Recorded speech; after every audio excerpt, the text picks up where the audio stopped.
Buya apo namon mamunyag sa mag-ano siya, magdididig ng mga tanim-tanim ko. Ako pahiram muna, Noy. Ayan guys, meron akong alugbati, may baston ako ni San Jose. Ayan, binigay sa akin yan, gumanda ng bahay yan. Long span na ang bahay nang nagbigay yan sa akin. Kinuha doon sa sanga na namulaklak. Pag mamulaklak daw guys ang ayan ang takway ko na yung ginulay ng kapatid ko isang araw. Isang puno lang yan guys, marami dati yan. Ito may oregano ako.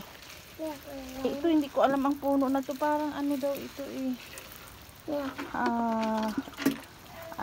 kamyas. Hindi, ito may luya ako. Yan, dali lang Noy. May alugbati pa ako dito. Ayan, may luya, alugbati. Yung kalabasa ko, hindi na mo nga, tinanggal ko na lang. Ito may alugbati ako. Ayan. Ito guys, yan, hindi ko alam yan. Sabi ng kapatid ko, maganda daw yan. Yan, may patani ako na muna na Yan, mayroong alugbati. Ayan, ayan pang tanggal ito ng maga ng katawan. Usul ang tawag dyan. Ito may chestnut tree ako. Yung nagtrabaho ako sa Iloilo noon. Dala-dala ko yan. Imported yan. Lakad. Ayan, sipag ni Nunoy. Ayan ang sisigaan ko. Yun yung sipag talaga. Ang dahong silip.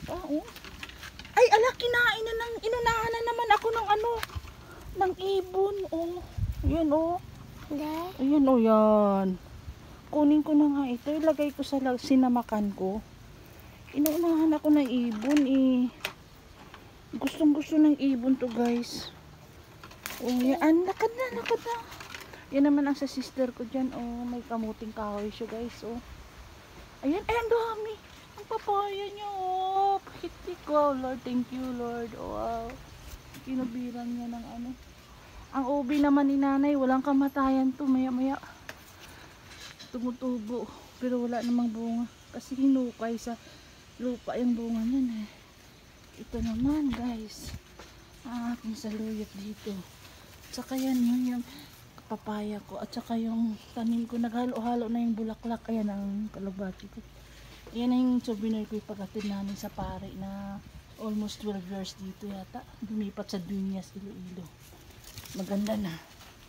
Yan. Yan ang aking. Ito guys, ginawa ko ngayon. Would you believe ako gumawa niyan? Ng bakod na yan. Yan.